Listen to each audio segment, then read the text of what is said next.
Hello and welcome to a very special video where I will actually talk about what I'm doing while I do this painting. In order to talk, I've had to turn my fan off, so it's about way too hot in here. So I'm going to try and keep this relatively short. I'm not too worried about measuring things today. That's going to be a separate video. But we're going to talk about how I capture color and how I mix color when I'm doing a painting. So as you can see, I've got my palette set to black, my foreground color set to black right now. So let's pick a brush and pick a color. So one way of doing it is, of course, you can sample. Every paint package has a sampling option. Photoshop is Alt, and I could hold down Alt and click and just pick the color, but I generally don't because I'm not going to learn much by that. So generally speaking, I will just eyeball the color. With a bit of practice, you can get relatively close. Let's try that. Oh, what have we got on there? It's a weird brush. Oh, okay. Use one of my brushes. There we go. So that's reasonably close to the blue of the background in the photograph. The photograph, by the way, comes from Pexels. That's a website with free stock images, and I will put a link in the description probably at the end of the video. I can't remember off the top of my head what the URL is. I mean, the website is pexels.com, obviously. Right. So it's a little bit off. I was kind of looking at this area, and that kind of looks about right, but down here is darker, but of course that's fine. So I'll pick a custom brush here. There we go. Actually, let's pick something a little noisier. And that looks like it's a little tiny bit more blue and a little bit tiny more saturated, maybe a little darker. That's close enough. I'm just, generally speaking, I will just scribble a bit into the background. Actually, this is a good example of how I mix color too. So I can pick the color that I've already put down. Because I'm using a stylus, so I don't have to put down the full value. And then, because it's somewhere between this and this, I now have a color I can use to sort of blend those two colors together. That's how I blend. There are tools for blending, and I fully intend to use them at some point. But for this kind of thing, it's just pick a color in between, and then paint over. So every time you see it sort of come up with that ring, because I think it comes up with that ring, that's when I'm picking a color. So you can see I'm not picking anything over here. And I bring the background color behind her, and it looks like that might actually be a bit more vibrant. Somewhere around there. Oh, a little darker. There we are. Again, I could, like, maybe this color here is somewhere in between these two colors, so I can pick that color and just gently blend, and now I have a mix of those two colors. This might not actually be vibrant enough. There we are. So generally speaking, I said a lot, don't I? I didn't realize I ever realized I did that. generally speaking, I aim to get close. I'm not too worried about being exact. Quite often I'll add a post-treatment to it anyway, which throws all the colors off, but for the purposes of this will do.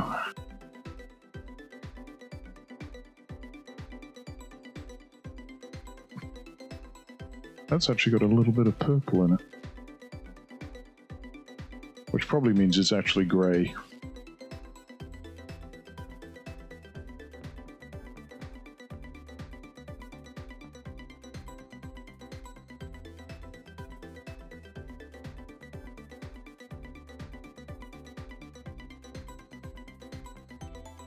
Alright, so that's going to do for our background for now. because I have layers, I can always come back and tweak it some more later on. It doesn't look particularly blurry right now, for example, whereas this does. But I can always come back into the background and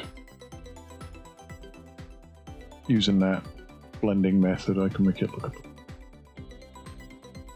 But I don't have to do that all the time. Like sometimes if you've got big blobs of color like this, your brain will just sort of say, oh, it's kind of blurry. You don't actually have to blur them all the time. But we have the option of doing it. Anyway, next layer. So the reason I picked this picture is because she's got a lot of blue on her face. She's got natural skin tones and it's quite strong down here, these skin tones. She's got pretty black hair, actually. Generally, I do avoid black, and if I pick pure black, that's going to be probably too much. So at this point, again, I'm just eyeballing it. And I'm not measuring today, which will probably mean it'll be really off. But we'll see. Just a color example.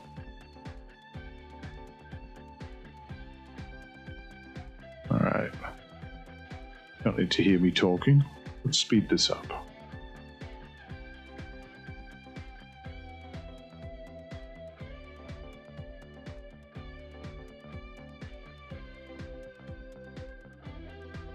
Okay, so we've got the hair roughed in, and now it's time for the flesh tones. I'm going to add another layer under the hair, because normally I would do the flesh because it's underneath and then do the hair, but this time it was such a big mess I did it first, but that means I'd have to be careful. So by throwing another layer underneath, I don't need to worry about that. Let's see. Again, eyeballing the color, probably a bit more red. A little bit brighter. And somewhere around there. Alright. That might be too bright. Or maybe off just a little bit. Might be a little bit more yellow. Alright.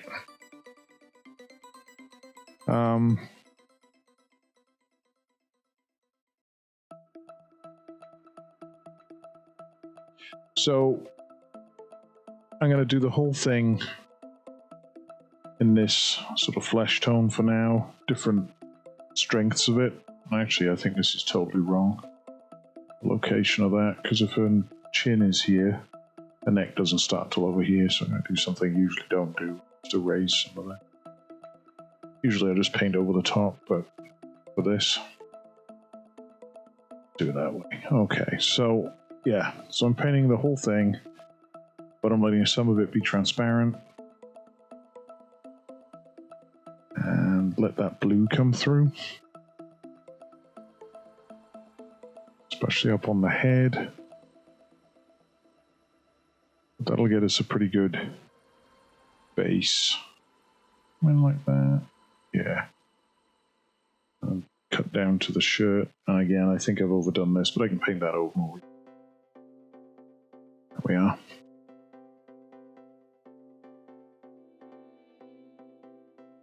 And as you can see, as I'm putting color down, I can sample. Again, this is less strong.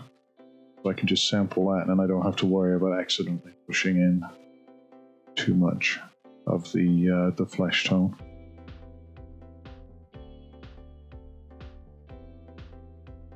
So that's the base down.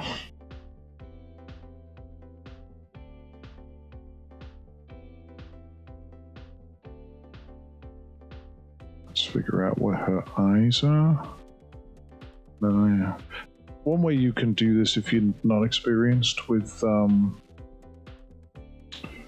just eyeballing color, bit of green in there, is that you can make a sort of pinhole out of your finger, and then you look through the pinhole at the color, and your eyes won't be thrown off by the colors that are surrounding it. So I will try that for her eye right here. And that's really desaturated, so that doesn't help. Oh, very very, very grey. It's actually very desaturated brown. And again, because everything, this is like a very blue surround, and then you've got this very strong flesh color. The brain is saying this is blue, but it isn't necessarily blue. That might actually be too colorful. Really desaturated. And as I work on this, you hopefully will see that it starts to look blue in this sort of way as we move along. There's be some blue in it, but what happens when you take orange and you add blue is you end up with grey. So that'll actually be the color it is. It'll just look. It's not dark enough.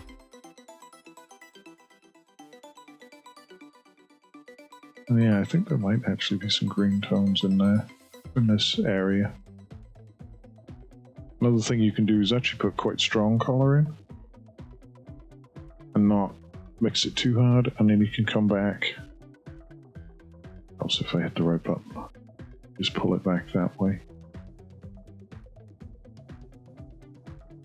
And so now we have just a tiny bit of green coming in there. I can see this here, just below her eyebrow is a bit stronger. It's darker than this, but it's still coming through with that color. Again, in the shadow there, but less saturated, I think.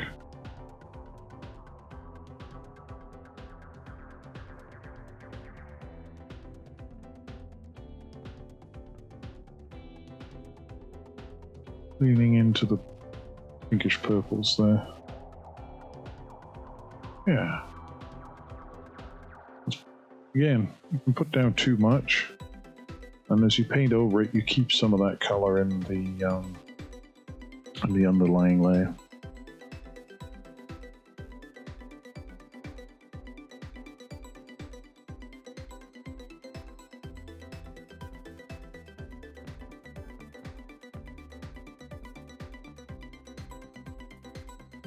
You can see that I'm just sampling from, oh, that looks a bit like the color that I'm looking for. And then I'll pull it in.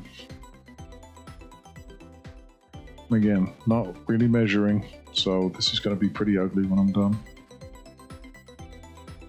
But hopefully the colors will at least be slightly accurate. Oh, that's too much.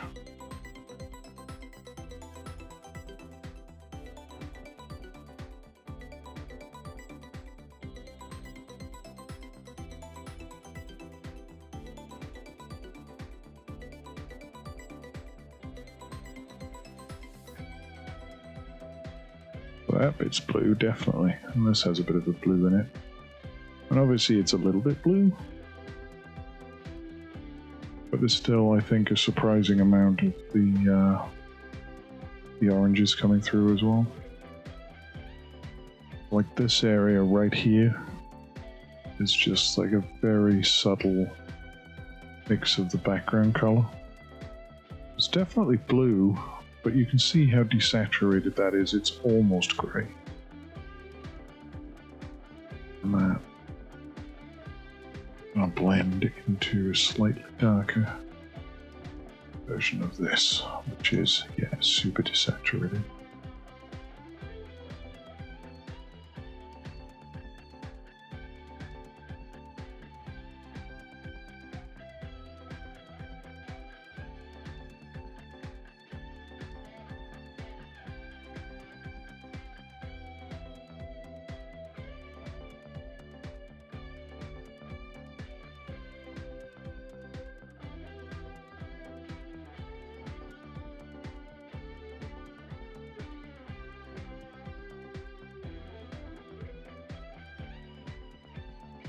Now you can see that even though I put this very strong flesh tone in, it's getting diluted by all the other things that I'm doing.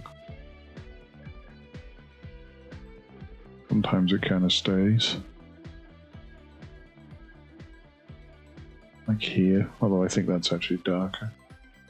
Oh, maybe not that dark.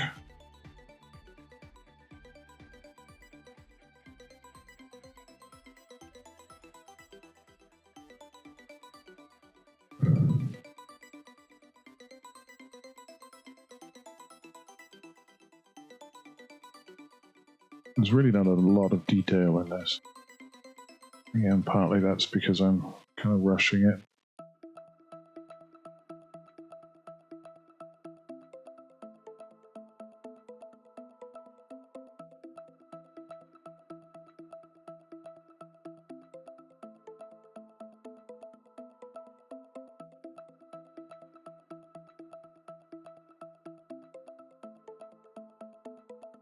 The shirt itself, even though it's a white shirt, because the amount of blue, it's definitely picking up a lot of that blue color.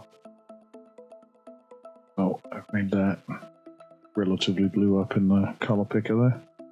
In fact, I don't really even need to paint all the way up because this is just kind of lost in the blueness.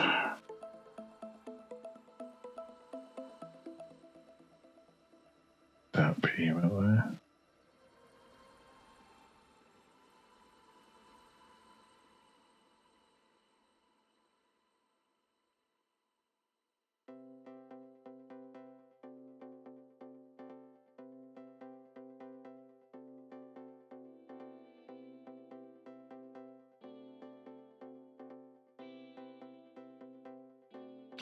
But right here, I'm actually seeing a little bit of it's like the light's bouncing off her face and then catching that. So I pull some of this warmer tone just a little bit into there.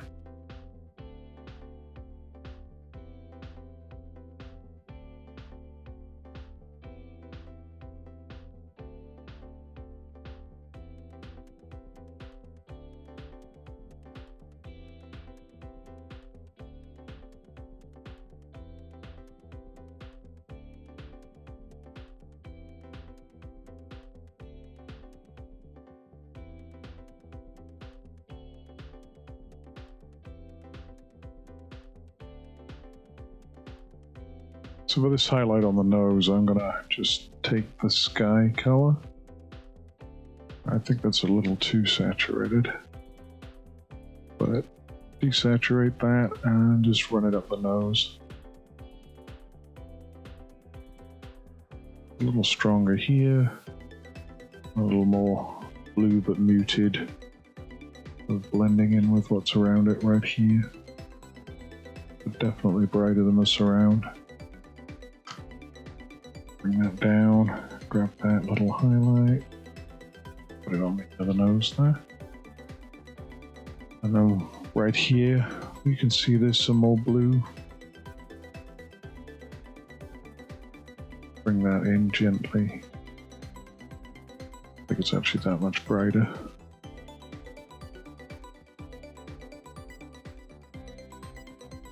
And then it goes into the dark shadow of the eye.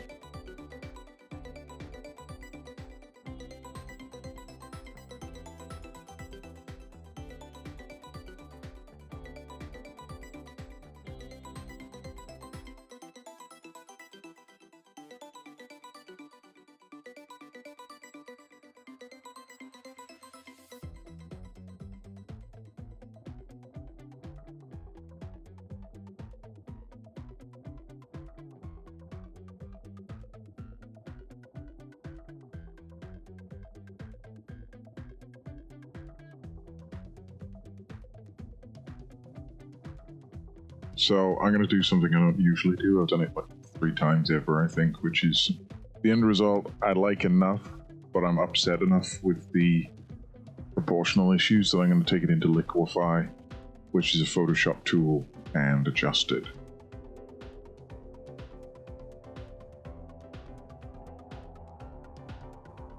So that pretty much wraps up the demonstration of how I treat color.